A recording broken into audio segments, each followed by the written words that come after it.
This is for the people who swear left and right that peaceful protesting works. Such a global, massive, and seemingly well-organized initiative should have had a greater effect, but it didn't. Though the topic of economic inequality has gained momentum in the years since.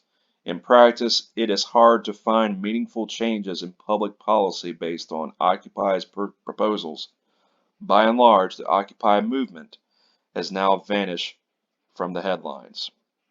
In fact, government responses usually amount to little more than rhetorical appeasement and certainly no major political reforms. The Brazilian president, for example, publicly validated the frustrations of those who took to the streets of her country and promised that changes would be made. But those changes have yet to materialize.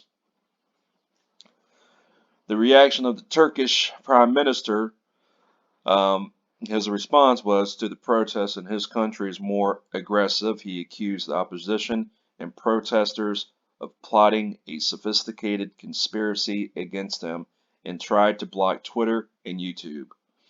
Early this month, talking about the Turkish Prime Minister, scored a huge victory in Turkey's local elections. The same dynamic has played out during demonstrations against violence in Mexico City and corruption in New Delhi, massive marches, all that.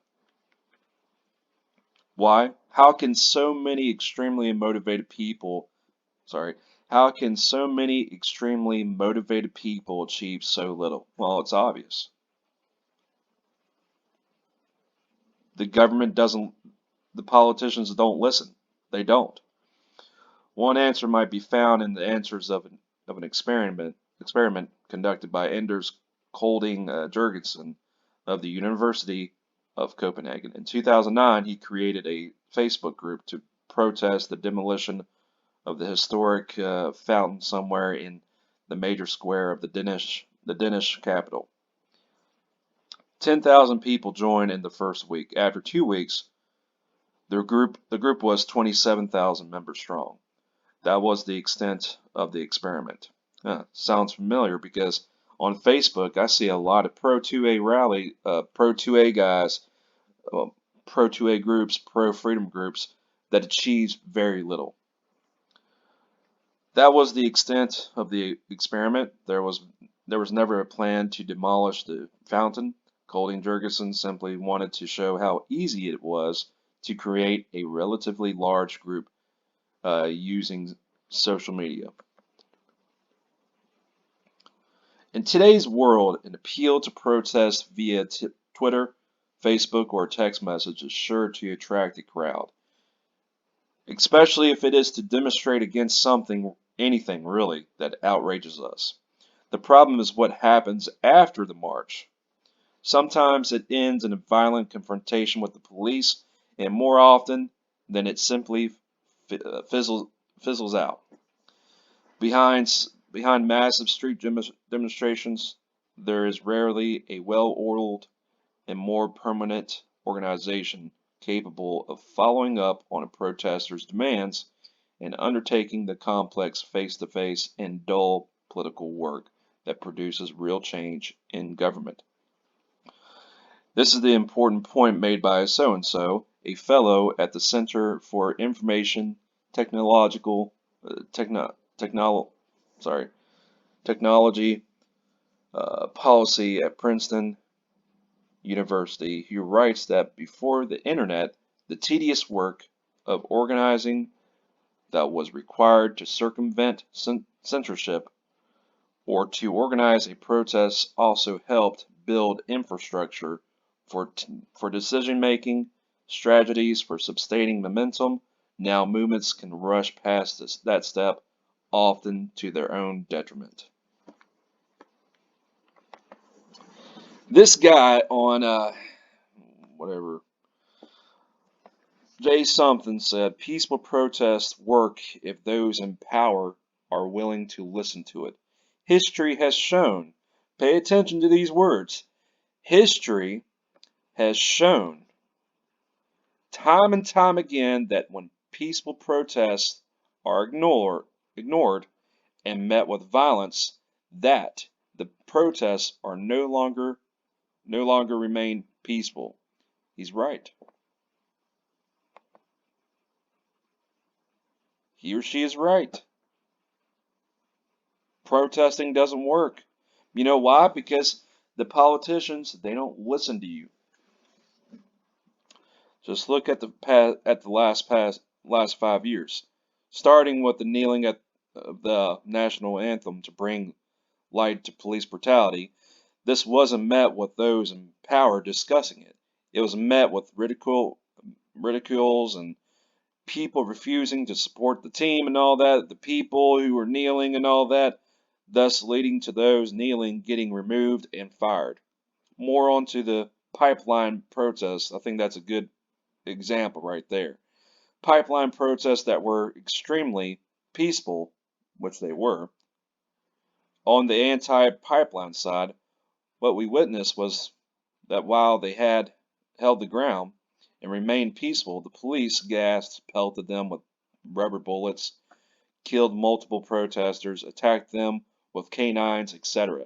The final example is the past year, where it's the protest of what happened to George Floyd, where many were peaceful, but with what happened at the last few had led to some riots and looting.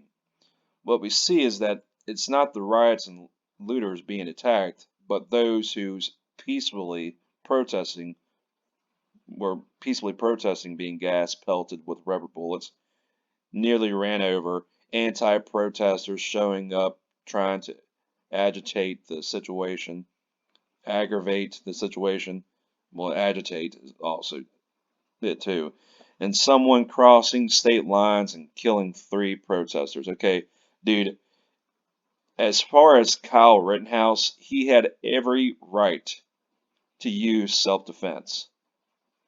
Kyle Rittenhouse had every right to shoot the people who were going after him. One person had a skateboard. Do you realize what you can do to someone with a freaking skateboard if you use it as a freaking weapon? But anyways,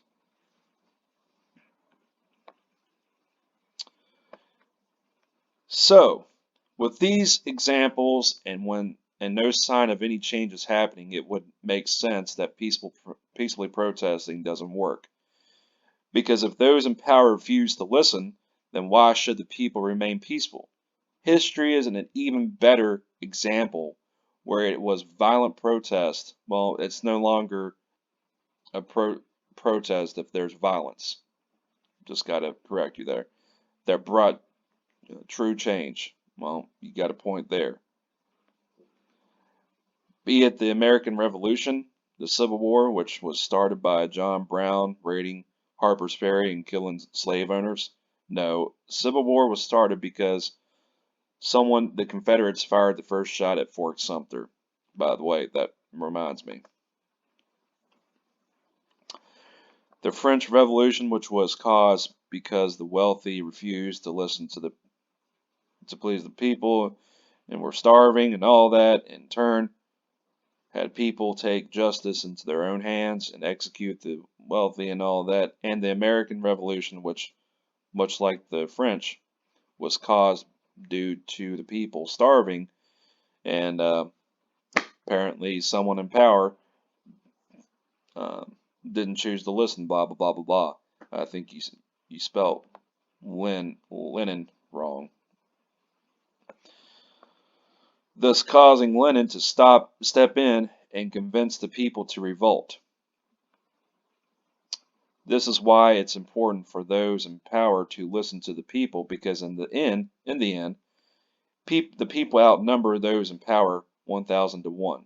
Depends on what country you live in. Now, if you live in places like China, Russia, especially United States, it's not just 1,000 to 1. It's probably 10,000 to 1, maybe 100,000 to 1. And when enough people are fed up, they will change things. And if those in power aren't willing to listen, they will be overthrown and change will happen by force. Agreed. It's not that hard to figure it out.